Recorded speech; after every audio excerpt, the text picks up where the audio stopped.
The Courtesan Spy of Constantinople Part 1. Chapter 1. The Widow's Oath. Constantinople, February, 1453.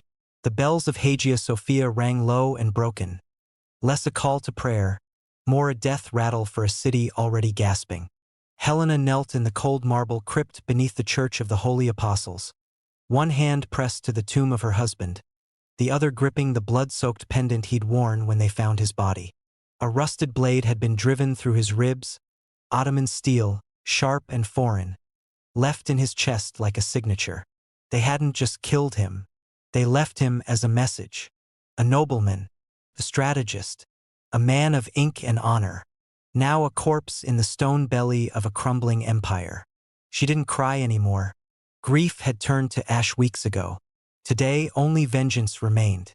She tied her raven-black hair beneath a scarf soaked in myrrh. Her mourning veil was gone.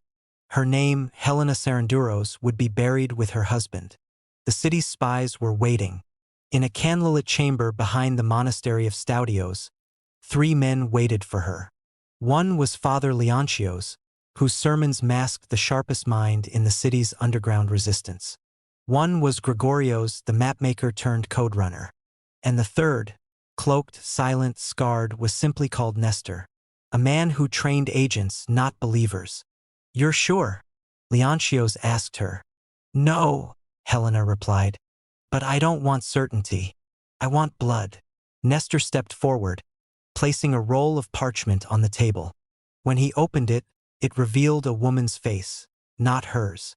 Almond-eyed, golden-skinned, lips painted in Ottoman crimson. A courtesan's attire, silks that seduce, not grieve. "This is who you'll become," he said. "Fatima of Trebizond, captured, exotic, educated enough to intrigue the generals, silent enough not to threaten them. And your target," Leontios added, "is General Semel al-Din, one of the Sultan's inner circle. He is Mehmed's blade, his shadow in armor. If he speaks of where and when they plan to strike next, the city might last another week." Helena studied the face on the parchment. It was nothing, a shell, a mask, and yet it would become everything. Gregorios placed a pearl earring in front of her. "Hollow, for messages. You'll be watched every second. Use it only if the words are worth dying for." Nestor nodded toward a second parchment.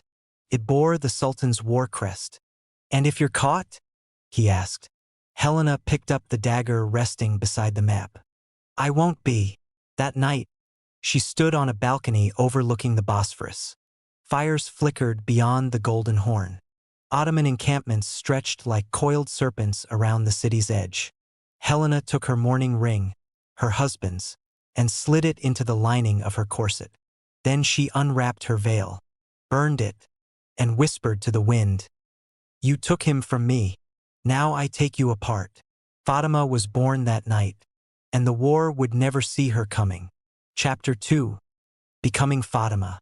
Constantinople, 5 days later. Fatima of Trebizond was a lie, one stitched from silk, powder, and fire, and Helena would become her completely. The transformation began in the bowels of Constantinople, far from the golden domes and frescoed cathedrals, in a hidden chamber beneath the ruins of a collapsed bathhouse. There, Helena stripped away her name and her past. She was dressed by women who never spoke their real names. Exiles, spies, widows of men too powerful to mourn publicly. They painted her lips with crushed roses and coaled her eyes into daggers. They bound her breasts with silk and brushed her hair until it gleamed like polished ink.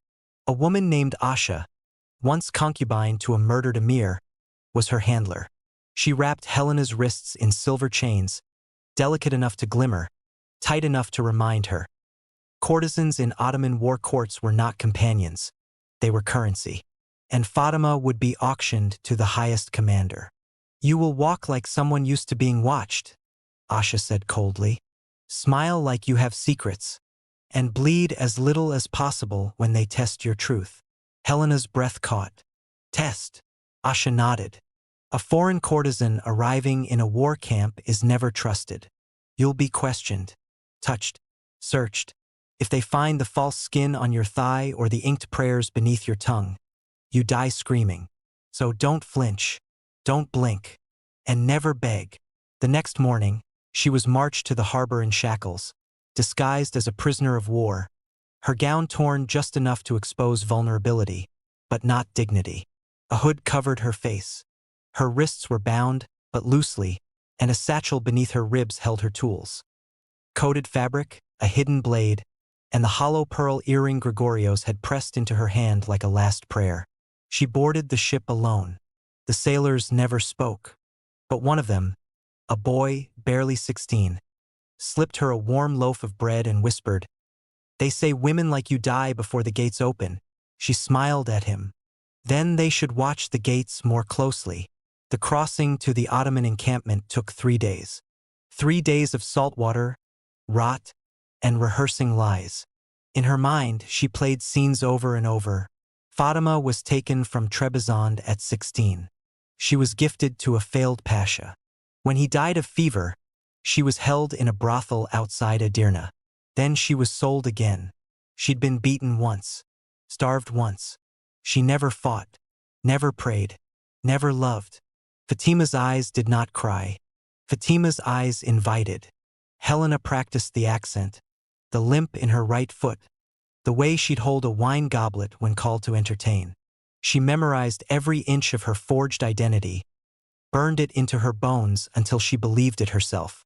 She had to, because by the time the ship docked near Galata, and she saw the black tents of Sultan Mehmed's war camp stretching across the hills like a wound, she wasn't Helena anymore. She was Fatima, and her war was just beginning. They dragged her before the chamberlain at dusk. A tall man in red robes, face hidden behind layers of silk and rings, circled her slowly as the guards held her down. She was slapped once, her hair pulled, her mouth inspected for a hidden blade. He said nothing. Then he turned to the guards. "Wash her, perfume her. If she bites the general, you'll both lose a hand." Helena didn't flinch. But inside her chest, Helena Sarandouros whispered one final time, "You will see my husband's ghost before I'm finished with you." Chapter 3. The Gate of Blood. Ottoman encampment, March 1453. They called it the Gate of Blood, a ceremonial arch draped in red silks and burned offerings, marking the entrance to the Sultan's inner encampment. Every woman brought through it either rose into comfort or vanished into the soil behind the kitchens. Helena, now Fatima, stood beneath it barefoot, the bruises painted onto her shoulders still fresh from the handler's performance. Her wrists bore golden cuffs, her hair braided and perfumed with jasmine, her skin powdered pale to match the Ottoman ideal of exotic rarity. 2 janissaries flanked her. A third knelt before her with a bowl of goat's blood and saffron. He dipped a brush into the mixture and drew 3 glyphs across her collarbone. One for silence, one for obedience, and one for fertility. She did not flinch. Not when the brush burned. Not when the blood ran. Not even when the man whispered, "Smile when they hurt you.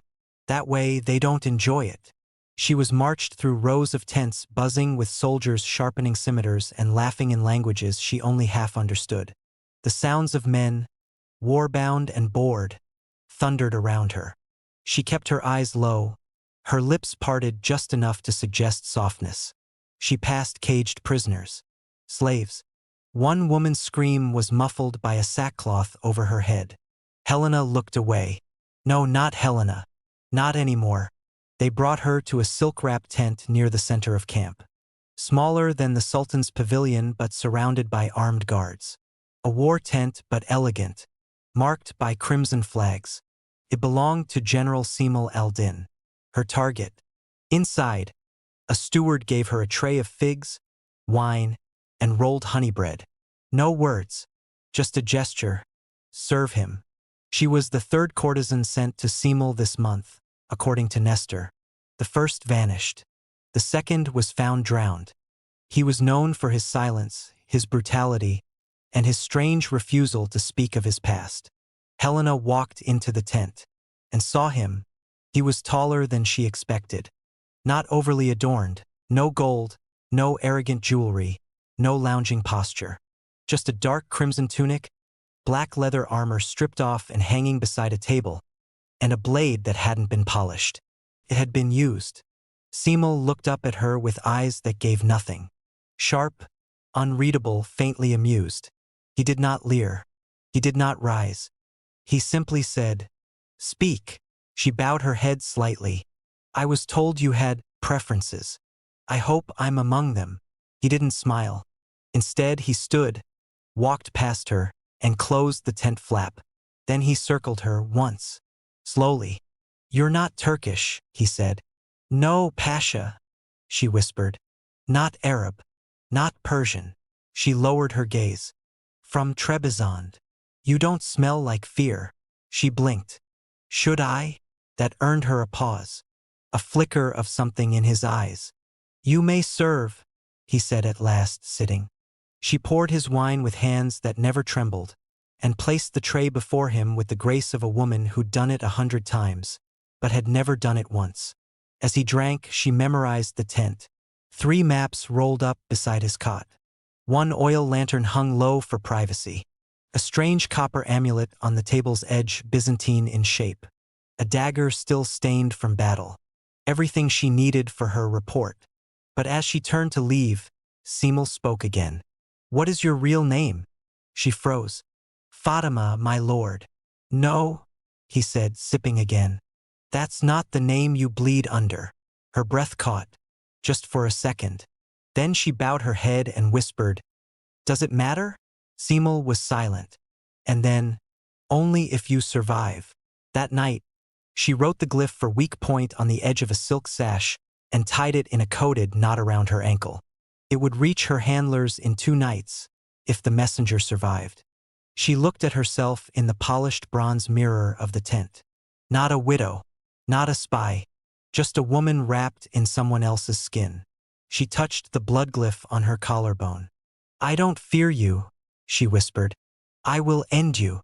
But as she closed her eyes, the general's voice echoed in her skull.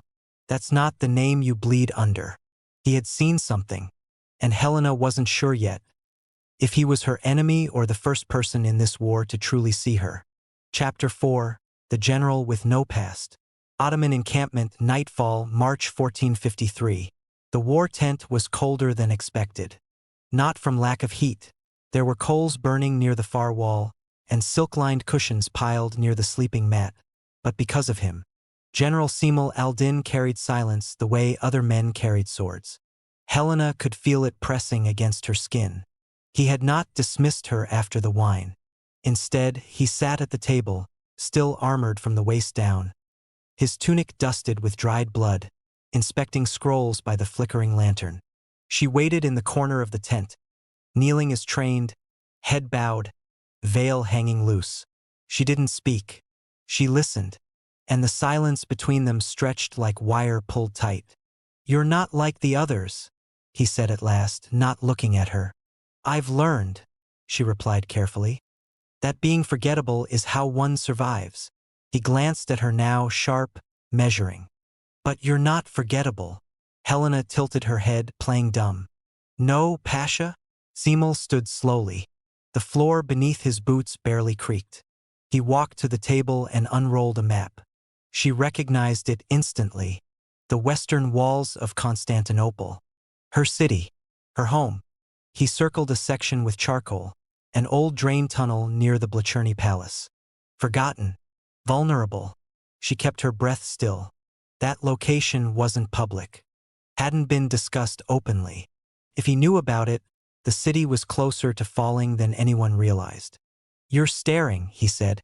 Helena snapped her gaze back to him. He smiled faintly, like someone who knew he had already won a game you didn't realize had started.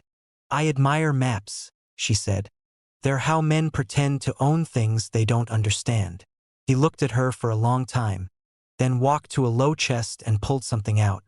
A small box. He placed it on the floor between them and opened it slowly, revealing a collection of carved tokens. Not coins, not charms.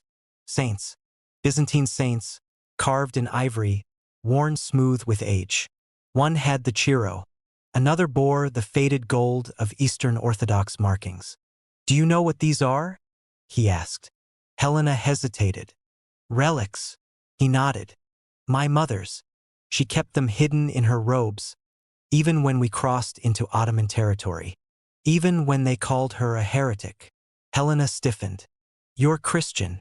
"I was," he said, "until the Sultan's emissary killed her for it. He let that hang in the air. I buried my name that day," he continued. "Simul al-Din is the name they gave me." Helena's voice came low. "What was the one before it?" A long pause. "I don't say it. Names are how things find you again." She felt her heart shift sideways. He was like her, a ghost in borrowed skin. "Do you believe in vengeance?" she asked. Simul's eyes burned low, like coals. "I believe in balance," he said. "And debt." He returned the box to the chest and fastened the latch. "You don't need to pretend with me, Fatima." She froze. "I've seen too many girls pretending not to be scared. You're not one of them." "And what if I am?"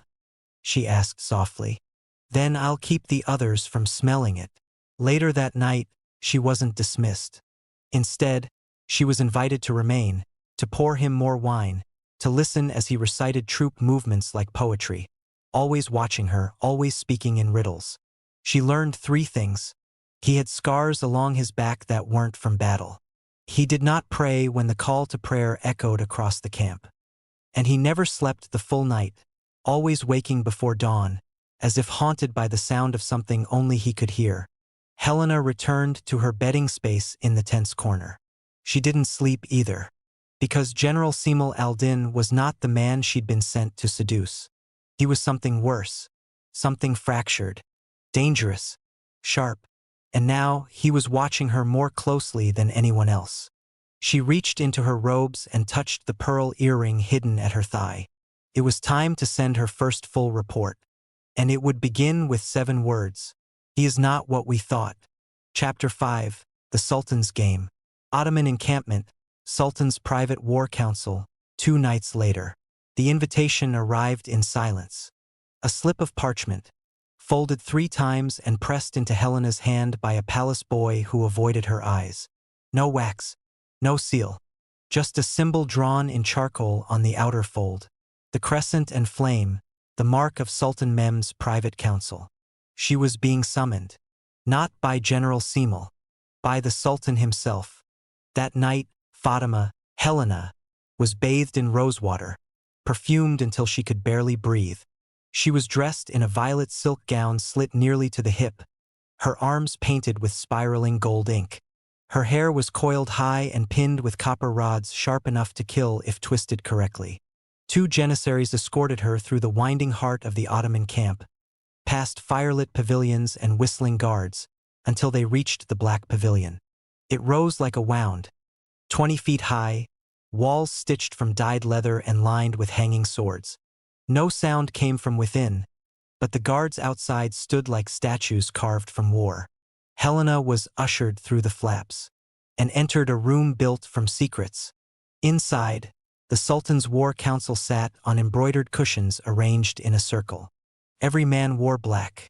Every eye turned when she entered. And at the far side of the room, perched like a falcon on a throne of ironwood, was Mehmed too. He was young, too young for the fear he commanded. His eyes were sharp, rimmed in kohl. His hands rested calmly on a scimitar laid across his lap.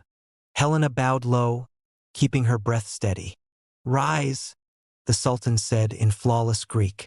She did, but carefully, controlled, the way a woman moves when surrounded by wolves. "You are the courtesan assigned to General Simul al-Din, yes?" Mehmed asked, voice smooth as glass. "I am what he requires, my Sultan," she answered, bowing again. The room chuckled, but Mehmed didn't smile. "You will pour wine, and you will listen."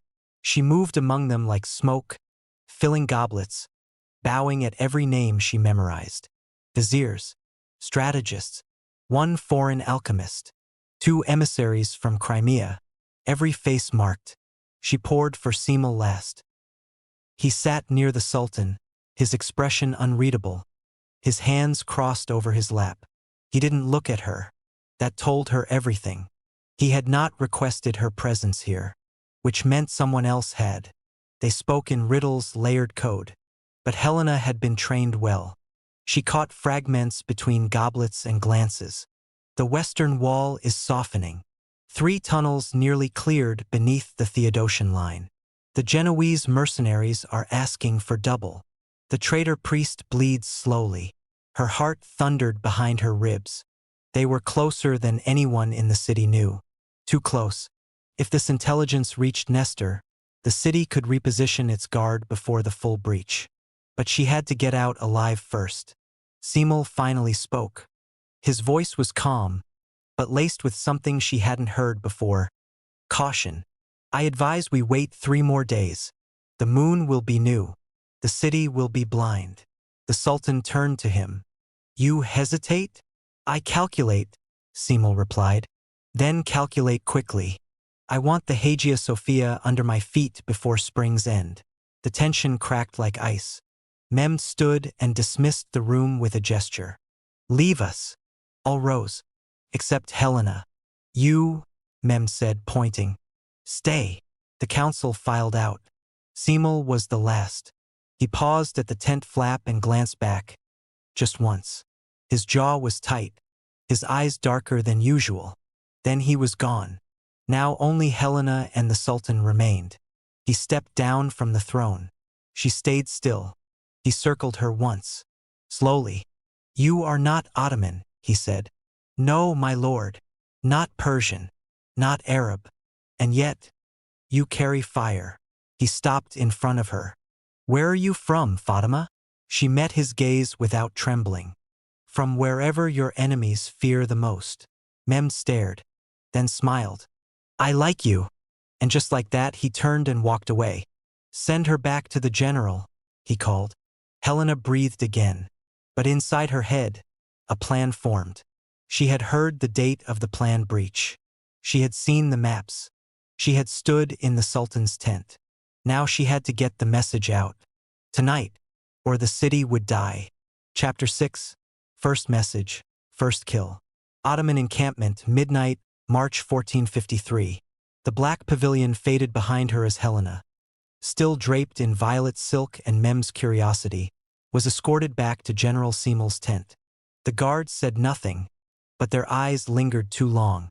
One touched his blade as she passed. She smiled at him like a courtesan would. But inside her chest, her heart pounded like a warning drum. The Sultan's timeline was clear. The Western Wall. 3 days. A new moon. The attack that would breach Constantinople was no longer a possibility. It was a promise. Semel was waiting inside his tent, sitting alone at the edge of the table. His armor was gone, his tunic loosened at the neck. He didn't look up when she entered. You shouldn't have been there, he said quietly. I didn't ask to be, Helena replied. He stood suddenly. Too fast. Anger or fear or something darker shimmered in his eyes. What did you hear? Helena tilted her head. Enough. His jaw clenched. Did he touch you? No. Did he mark you? What do you think I am? She snapped, the widow breaking through the silk. Semel stared at her. And then, without a word, he walked to his cot, pulled a wine bottle from beneath it, and handed it to her. Drink. Then do what you came here to do. What's that? Spy, he said flatly. The word cut sharper than any blade. That night, when he finally slept, she moved like breath across the tent. No noise. No hesitation. She pulled the hollow pearl earring from her hidden pouch and unscrewed the tiny cap. Inside, a strip of linen, soaked in vinegar, designed to dissolve after a single exposure to flame or seawater. Just enough space for 11 words. She wrote by moonlight, each stroke deliberate. 3 days. Western Wall. New moon. Drain tunnel breach. Then she rolled it, kissed the pearl once, and slid it back into place. All she needed now was a runner. Someone fast. Someone invisible. Someone desperate. She found him near the livestock pens, an orphan boy no older than 10, dressed in a patched Ottoman tunic 2 sizes too large. His hands were blistered from hauling coal. His eyes never looked up. Helena crouched beside him and slipped a fig into his hands. "I need you to carry something," she whispered in Greek. "To the wall. To the city. You know how." He nodded slowly. "It's in this earring," she said.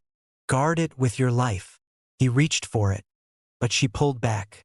"If anyone catches you, swallow it." He hesitated, then nodded. She gave it to him, curled his fingers around it, and kissed his forehead. "Run, little shadow," she whispered, "and don't stop." He vanished into the dark like a spirit. Helena returned to the tent, her pulse racing. She lay beside Semel without touching him, without breathing. By dawn, the boy's body was found, nailed to a wooden stake at the edge of the camp, stripped to the waist, his mouth sewn shut with gold thread. The earring was gone. Helena saw the body before anyone else. She didn't scream, didn't cry, but when she returned to the tent, she collapsed against the cold floor and vomited into a basin. Semel watched her from the shadows. "You knew him?" he asked. "No," she said, wiping her mouth. "But he carried something that might have saved a city." He knelt beside her, and when she looked up, their eyes locked, one full of suspicion, the other full of a secret she would now have to carry alone. Chapter 7. The touch she didn't expect. Ottoman encampment. Dusk. 2 days later. The boy's death haunted the camp like smoke. No one spoke of it, but everyone felt it. The guards grew sharper, the viziers quieter. Even the horses snorted restlessly at night. A message had been sent, one not carried in ink or whispers, but in flesh and fear. Helena said nothing. She couldn't afford to. The pearl was gone, the mission compromised. Her only edge now was survival, and the man sleeping 5 feet from her who might be the last weapon she had left. Semel had changed. He hadn't asked for her, hadn't touched her, hadn't spoken her name. He spent hours staring at maps or sharpening his sword until it gleamed like water. When the muezzin called for prayer, he remained seated, eyes fixed on the black sky as if it might open and swallow him. Helena watched him from the tent's edge, her posture relaxed, but her senses coiled. Then, one evening, the storm broke. She was tending the fire pit in the center of the tent, feeding it cedar shavings. She moved carefully, deliberately. Any mistake could draw suspicion, and she no longer had a second chance. "I know what you did," Semel said from behind her. She didn't flinch. "I don't know what you mean." He stepped closer. "You gave something to that boy." Helena straightened slowly, turning to face him. "A figure. You're lying." Her voice went colder. "And you're pretending not to be." That stopped him. Semel's jaw tensed. His eyes, those storm-colored eyes, searched hers like a blade pressed to a pulse. "I should have you dragged in front of the Sultan," he said quietly. "But I haven't." "Because you need me?" she said, forcing a smile. "Or because you don't know who I am?" He stepped forward. So did she. There were no servants now. No guards. No masks. Just 2 people in borrowed skins, staring at the ruin beneath the surface. Then he reached out swiftly and gripped her wrist. Not hard.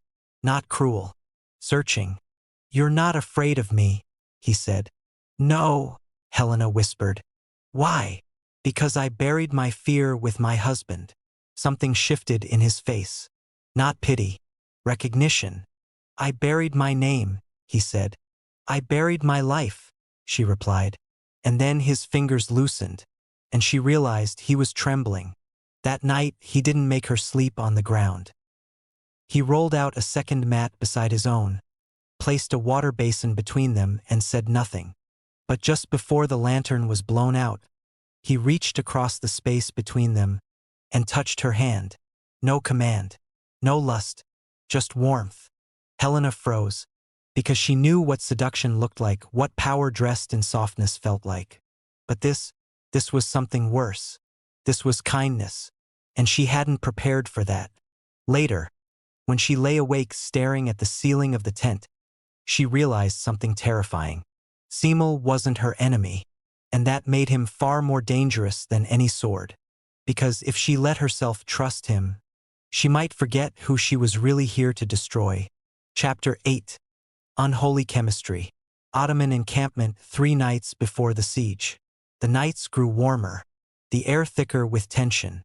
Rumors flew like crows between tents. Constantinople's cisterns had cracked. The Genoese had abandoned the sea walls. A Christian prince was en route with a ghost army.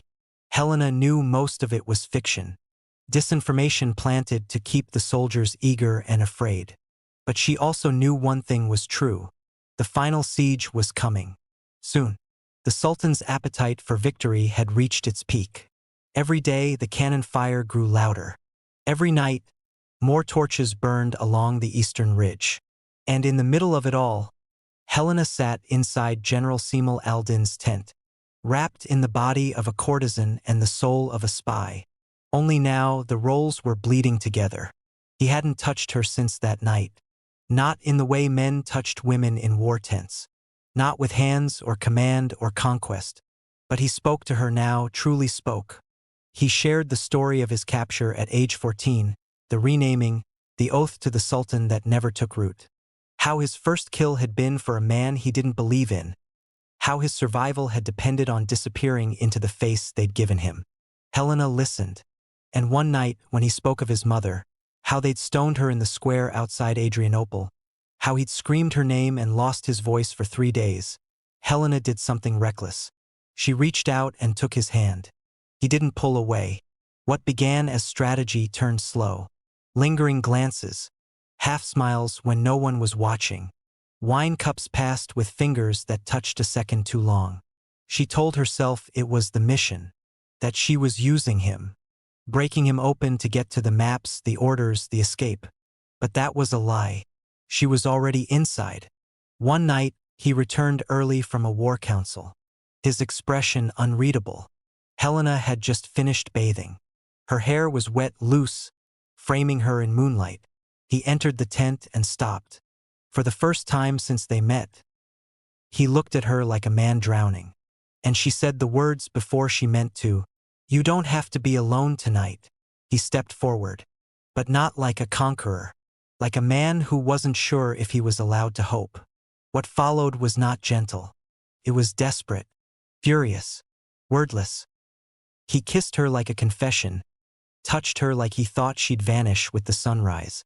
She pulled at the mask he wore, the scarred name, the general's armor. He didn't ask her who she truly was. And she didn't tell him.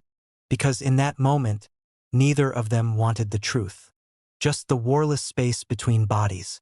Later, as they lay tangled on the floor, slick with sweat and breathless, she watched him sleep, and felt something she hadn't allowed herself in months. Fear. Not of him, of herself. Because the woman who had buried her husband with a dagger in her palm had just bared her heart to the enemy. And the mission wasn't just at risk. She was. Chapter 9. The Poisoned Falcon.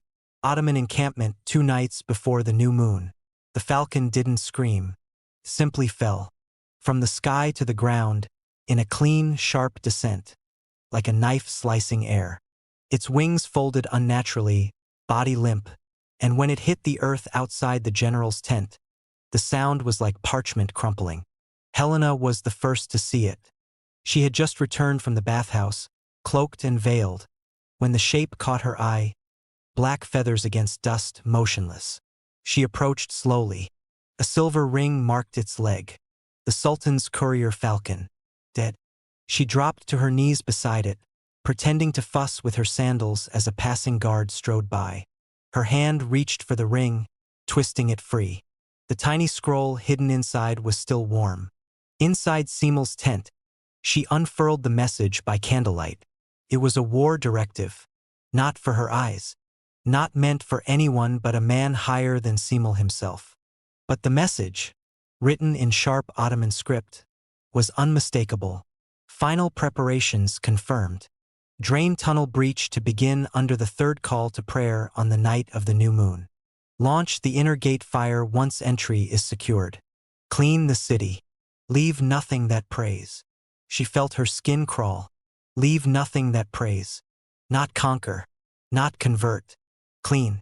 The message wasn't about victory anymore. It was about erasure. She didn't realize Semel had entered the tent until she heard the flap drop behind her. "What are you reading?" he asked. Her hands moved too slowly. He saw the scroll, walked over, took it from her palm. "Read it." Didn't blink. "How did you get this?" he asked. "It was on the falcon outside." He studied her, his face unreadable. Then his jaw tightened. "You opened a sultan's seal." "I know," she said. "Now tell me why he sent this through someone else's bird." Silence. Semel walked to the fire pit and stared into the embers. "That message wasn't meant for this camp," he said. She blinked. "What?" "It was rerouted. Carried here on purpose. Someone wanted it found, maybe intercepted. Someone wanted a leak." He turned to face her, and for the first time since they'd met, he looked scared. "Someone wants this to fall apart from inside." Helena stood frozen. The implications spiraled too quickly. "But why?" He didn't answer right away. Then, "Because there are factions within the Ottoman court who don't want Mehmed to take Constantinople. They want to fracture the empire, turn it inward. If the invasion fails, if the Sultan is humiliated." He trailed off. She stepped closer. "Then you knew." He looked at her and gave a small, bitter smile. "I've always known." That night, Helena wrote a new message on a strip of ivory cloth. "Tunnel breach confirmed. New moon. Third call to prayer." She didn't trust another runner. She hid the message in her sash, pressed tight against her thigh. She would deliver it herself, even if it meant slipping out of camp during the next caravan rotation. Even if it meant risking everything. Because if she didn't, there wouldn't be a city left to save. And as she stared at Semel from across the room, his face half lit in flame, the falcon scroll still in his hands, she asked herself the question she'd been avoiding for days. "If he tells you to run, will you?" Chapter 10. The mask cracks. Ottoman encampment one night before the new moon. The camp buzzed like a storm about to break. Rumors churned faster than soldiers could sharpen their blades. The siege would begin within days. The final war council had been summoned. A traitor had been caught in the western tent line. No names were spoken, but everyone whispered just loud enough to be heard. And Helena knew the trap was tightening. She could feel it in the way the guards watched her longer now. How the chamberlain's steward refused to meet her eyes. Even the kitchen boy who once snuck her figs no longer came near. Someone had seen her. Someone suspected. And they were letting the rope pull tight, just until it strangled. That morning, Semel didn't speak to her. He sat at his table, drawing lines on a fresh map in ink the color of dried blood. His lips moved silently, counting steps, measuring range. When she brought him water, his hand brushed hers without looking up. She left the cup and turned away. But he spoke, quiet, controlled. "You're leaving." Her breath caught. "I don't know what you mean." He finally looked at her. And there, behind his eyes, something broke. "I saw you last night, on the ridge, watching the gate rotations." Helena stepped back. Her spine straightened. "I was walking." "No," he said softly. "You were marking." The room felt suddenly too small, the tent too bright, the maps on the wall like accusations drawn in ink. "You're not from Trebizond," he said. "Your accent slips when you dream." She said nothing. "You're not a gift, not a whore. You've never begged once, and you never flinch when men raise their voices." He stood slowly. "You've worn blood before this war, and you carry yourself like someone who's already buried more than one name." Helena didn't move, but her hand drifted toward the knife beneath her belt. Semel saw it, and raised both palms. "No blades." He stepped toward her. "I won't stop you." "What?" "I won't stop you," he repeated. "If you're going to warn the city, go. If you're going to vanish, do it tonight. But know this." He stepped close enough to smell the rose oil in her hair. "When the walls fall, and they will, you won't be able to look at me the same way again." Helena met his gaze and whispered, "I never saw you clearly to begin with." A pause, then a flicker of pain. Semel reached into his pocket, pulled out something wrapped in linen. He handed it to her. She unfolded it. Inside, a pendant. Simple, old, Byzantine design. The kind worn by soldiers of the Eastern Empire nearly a century before. "This was mine," he said, "before they took my name." She looked at him. He didn't smile. He just said, "It belongs with someone who still knows who they are," and walked out. That night, Helena stood at the edge of the ridge. The caravan guards rotated every 4 hours. 1 gap, 2 minutes, enough to slip between tents and slide into the olive grove that ran down to the river. If she reached the water, she could cross to the abandoned aqueduct and disappear into the hills, back toward the city. But her fingers clutched the pendant around her neck. The one he gave her. The one that proved Simul wasn't just a name or a lie. He was something else now. Something in between. Just like her. A traitor to 2 worlds. Loyal only to something that no longer existed.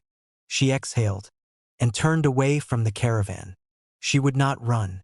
She would finish this, even if it meant dying in the enemy's tent with a broken man's token pressed to her heart. Chapter 11. A Map of Fire. Ottoman encampment the night before the siege. The camp smelled of pitch and blood. Thousands of soldiers were sharpening blades, preparing oil, singing death songs around bonfires. Blacksmiths worked like demons beside the siege cannons. Janissaries rehearsed formations by torchlight, their shadows long and twitching on the leather walls of the tents. The final night had begun, and Helena, still dressed in silk, still veiled as Fatima, moved like a ghost through it all. But she wasn't looking for Simul. She was looking for the map. Earlier that day, she had caught a glance, just a sliver, of a new parchment pinned to the inner post of Simul's command tent. It hadn't been there before. It was inked in fresh red lines. She'd seen it for only seconds, but long enough to recognize what it was, the final assault plan. And not just for the breach. It marked the inner gate fires, the civilian corridors, and, God help her, the precise trap points inside the Hagia Sophia where the faithful would run and be slaughtered. It wasn't war. It was extermination. She returned after midnight. Simul was gone, likely at the council, or the front lines, or burying what little of himself he hadn't already burned. The guard outside the tent was slumped against a barrel, drunk. She slipped him a double dose of powdered fig wine hours earlier. He never saw her. She entered the tent, barefoot, blade sheathed against her spine. The lantern inside was low, the air still warm with his scent: cypress, sweat, leather. She moved to the map post, unpinned the parchment, unrolled it, and saw hell laid out in measured strokes. Every gate, every wall segment, every unit symbol. The elite Janissary division assigned to the Theodosian Western Breach. The sappers pre-assigned to undermine the cistern. The signal fires, 3 of them. Each meant a new wave. Each meant thousands of bodies. She memorized it line by line. She would carry it in her mind like a scar. But she wasn't alone. A noise, soft, deliberate. She turned. A woman stood at the entrance. Not a soldier. Courtesan. Beautiful. Serene. Dressed in emerald silks, her eyes outlined in kohl, lips stained with hibiscus. Helena had seen her once before. She'd laughed with a vizier during the last banquet. She had danced for the Sultan without blinking. She had been everywhere and nowhere. But now her face was different. Hard. Predatory. "You're not one of us," the woman said in accented Greek. Helena folded the map calmly. "Neither are you." The woman smiled and drew a knife from beneath her sash. "I was sent to watch Simul," she said. "But you're far more interesting." They circled each other slowly. "You're with the Sultan?" Helena asked. "No," she replied. "I'm with the one who wants the Sultan dead." She lunged. Helena sidestepped, grabbed the tent pole, spun. The blade caught her shoulder, shallow but stinging. She kicked the woman hard in the thigh. The attacker stumbled, regained balance, came again. They clashed in silence, like dancers, like demons. But Helena had rage, and rage always cuts deeper than loyalty. She drove the hidden pin from her veil into the woman's throat. A gasp. A gurgle. She crumpled. Helena held her until she stopped moving. Then laid her down gently. Took the knife. Took the emerald ring from her finger. A symbol Helena didn't recognize but would remember. Someone else was playing this game. Not just Constantinople. Not just the Ottomans. Someone in the shadows. And they had just tried to erase her. Bloodied, breathless, and burning with fury, she cleaned the map, hid it back in place, and exited the tent just as the call to prayer began to echo. Not as a believer, but as a warning. Because tomorrow the siege would begin. And if Helena failed to deliver what she now knew, the Hagia Sophia would run red. Chapter 12, The Warning Beneath the Pillow. Ottoman encampment, morning of the new moon. The stars had vanished, but the sun hadn't yet risen. The camp held its breath. Tents were still. Horses restless. Fires burned low as if even the flames sensed what was coming. The new moon had arrived. Tonight, by the third call to prayer, the siege would begin. And Helena was bleeding. A gash on her shoulder from the assassin's blade throbbed beneath her robe, the fabric stuck to her skin with dried blood. She had bound it herself with strips torn from her bedding, hidden beneath her silks. No one could know what had happened. She had buried the assassin in a supply trench and smeared wine across her robe to mask the blood. But it wasn't the body that haunted her. It was the ring she'd taken from the assassin's finger. The symbol etched into its face wasn't Ottoman, nor Christian, nor Greek. It was a snake eating its tail. A symbol of cycles. Of death and rebirth. She returned to Semmel's tent just before sunrise. He wasn't there. That made it easier. She stripped the sheets from the cot and knelt beside the pillow. From her sash, she withdrew a message written on thin parchment soaked in lemon water, invisible unless heated. She folded it once, twice, and tucked it beneath the pillow's inner seam. It read, "They are watching you." The woman in green wasn't alone. Trust no one. Not even the Sultan's shadow. If I disappear, this is your war now. Then she rolled up his cot again. And waited. He returned 2 hours later. Exhausted. Smeared with ash and oil. His eyes bloodshot. No armor, just a loose tunic and the smell of gunpowder. Helena stood by the basin, washing her hands, careful to hide her bandaged shoulder. Sema looked at her. Paused. "You look tired," he said. She gave him a small smile. "So do you." He nodded and sat down heavily on the cot. She watched him from the corner of her eye as he reached for the pillow, froze for a second, then slid his fingers beneath the seam. He found the note. Unfolded it. Read it. His eyes never left the page. Then he burned it in the basin. No words. No questions. Just smoke. He looked up. Did anyone else see her? Helena met his gaze. No. He stood, walked to the back of the tent, and drew a dagger from the hidden seam of his trunk. She wasn't Ottoman, Helena said. Not one of yours. Something else. Sema looked at her carefully. And you're sure she's dead? Helena didn't blink. Very. He studied her bandaged shoulder. Did she mark you? She tried. He stepped forward and gently touched the blood-stained edge of her robe. Then, without asking, he removed the sash, undid the bandage, and examined the wound. It wasn't deep, but his hand trembled when it touched her skin. You could have died, he murmured. You still might, she said. That made him laugh. A dry, cracked sound. Then let me show you something first. He crossed to the maps and unrolled a parchment beneath the oil lamp. This is what they don't want you to see. A new line had been drawn, in blue ink this time, separate from the official assault plans. A line that led beyond the drain tunnels and into the aqueduct system buried beneath the Hagia Sophia. They're not just breaching, he said. They're going under the church. Collapsing it. Helena's breath caught. Why? Sema looked at her with something close to grief.